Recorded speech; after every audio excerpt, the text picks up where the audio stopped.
Assalamualaikum warahmatullahi wabarakatuh. Perkenalkan, nama saya Muhammad Iram Arsyad. Saya berada di kelas 10 dan saya berasal dari SMA Negeri 80 Jakarta. Sore ini saya berdiri di sini untuk menyampaikan keresahan saya sebagai generasi muda, sebagai kaum muda mengenai tindak korupsi yang terjadi di Indonesia ini. Nah, pertama-tama apa sih korupsi itu?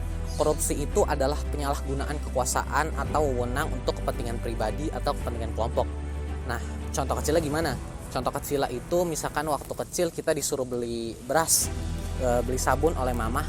Nah, tapi bukannya kembaliannya kita balikin ke mamah, malah kita pakai buat kita jajan sendiri. Tapi beda lagi kalau kita ngomongin korupsi yang dilakukan oleh para pejabat-pejabat di pemerintah Indonesia.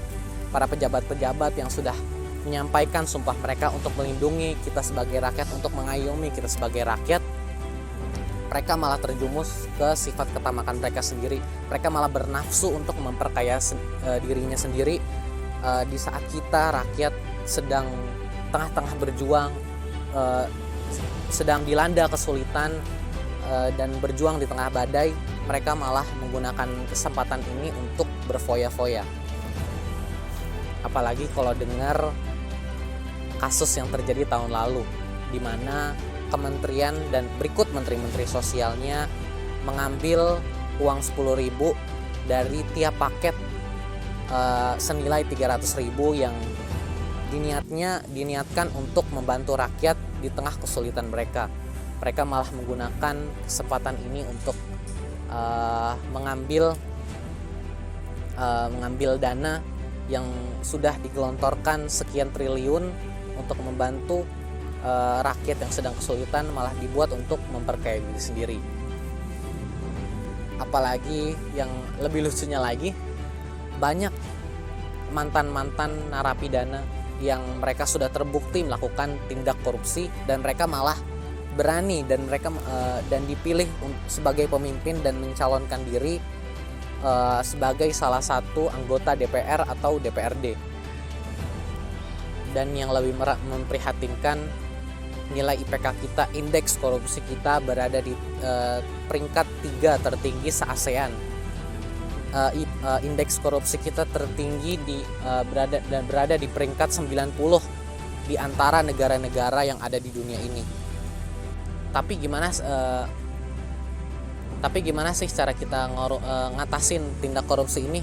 Ya nggak mungkin dong kita ngontrol jumlah tikus yang ada di suatu negara. Tapi kalau kita ngomongin cara terbaiknya gimana, ya mungkin kita bisa nyontoh negara Singapura, di mana mereka sangat mementingkan kejujuran dari tiap siswanya di sistem pendidikannya. Atau kita bisa nyontoh negara Hong Kong, di mana para pemerintah ini mereka memberikan edukasi kepada rakyat agar mereka bisa melihat secuil dari pengawasan dari tindak-tindak korupsi dan mereka bisa melaporkannya kepada pemerintah. Tapi itu kan negara besar dong, kita kan rakyat kecil susah, gimana dong caranya? Ada juga. Nah, kita bisa melakukan cara kecil kita sendiri. Contohnya gimana?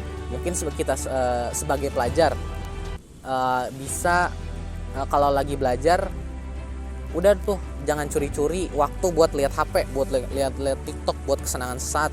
Mending kita perhatiin pelajarannya dan kita catat bagian pentingnya supaya materi tersebut bisa berguna untuk kita di kemudian nanti.